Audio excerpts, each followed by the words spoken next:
Nous sommes tous tentés à un certain moment de passer à ce qu'on pourrait appeler le pilotage automatique. Quand nous mangeons, par exemple, nous sommes en pilotage automatique. C'est reposant de manger, parce qu'il y a des automatismes qui sont à l'œuvre, hein, dans le corps, dans le comportement, etc. Donc, on se réfugie souvent dans la consommation d'aliments parce que ça nous met en pilotage automatique.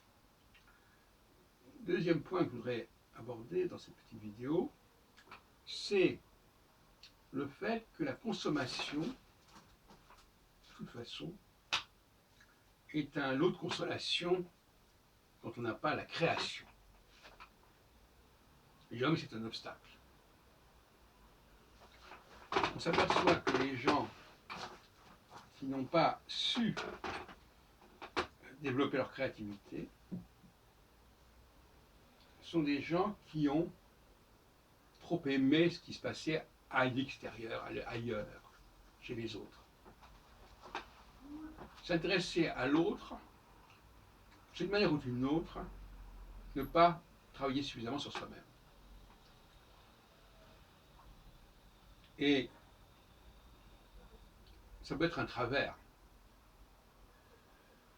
Par exemple, un enfant, pour moi, qui a justement tout un parcours dans ce domaine, musicalement, un enfant ne doit pas être saturé de culture. Culture étant un collectif, justement.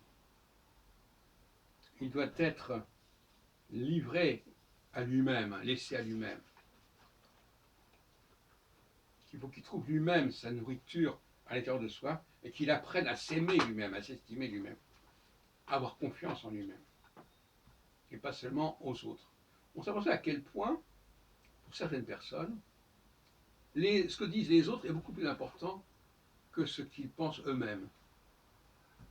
Ou encore pire, quand on est dans une réunion, certaines personnes vont préférer se référer à des gens qui ne sont pas là qu'aux gens qui sont présents.